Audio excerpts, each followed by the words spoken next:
We done a bit of digging up, Tom, while you weren't here, and I actually came across a video 10 I wasn't years there. I wasn't ago. there. 10, Wasn't you me. look very different, tabarakallah, mashallah. This fitness enthusiast has really helped, mashallah. You looked a bit different. I'm guessing you were about 23 in this video that I'm going to show. Okay. You're going to find Here out. we go. Let's play the video. Tom Finch, this is your life. If these people were fasting, I had to fast as well. Alhamdulillah. I fasted the last week of Ramadan. It was a start.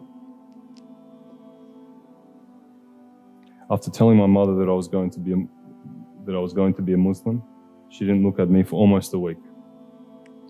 Before speaking with her, I was happy that I'd found my religion after the prayer, research, and thought I'd invested to reach this decision. After seeing how upset my mother was, I began to doubt whether I was making the right decision. This was the woman who had carried me in her womb for 9 months and cared for me as a child and had given me everything I ever needed. As you'd guess, by this stage I was pretty upset. After speaking with a friend, I was back on track after establishing that the reasoning behind making this change is for me. Pleasing my parents is important, but pleasing my Creator was of ultimate importance. Wow. Wow. Allahu Akbar. SubhanAllah. Take us back to that moment. What was it like? The first year. The first year coming to your parents and just saying, look, you know, this is what I've chosen. I guess what gets me a bit emotional is I think the dynamic between me and my mother. My mother is an amazing woman.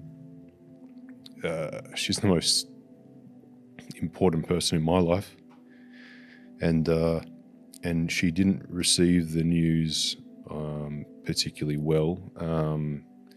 I think in hindsight she maybe understands it a bit better now, along with probably a few other people. But it was very difficult for her. In particular, the first few years. I think it probably took about 3 years for us to pull together a relationship which was somewhat representative of what it used to be. Like, my mother was like, carry any excuse for a party, Finch. Like any Friday night, like she would be inviting my friends over for a party or a barbecue or a get together. I wouldn't even know about it. I said, "Oh, Finchy, by the way, we're coming to your house Friday." I'm like, "Okay, whatever, I'll see you there," type of thing. So she's a machine. Yes. What do you think worked? What do you think, didn't go to your advantage?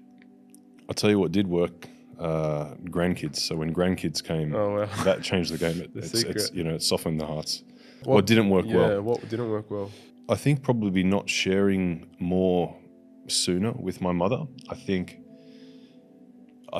bringing someone along the journey. And if someone is really important to you,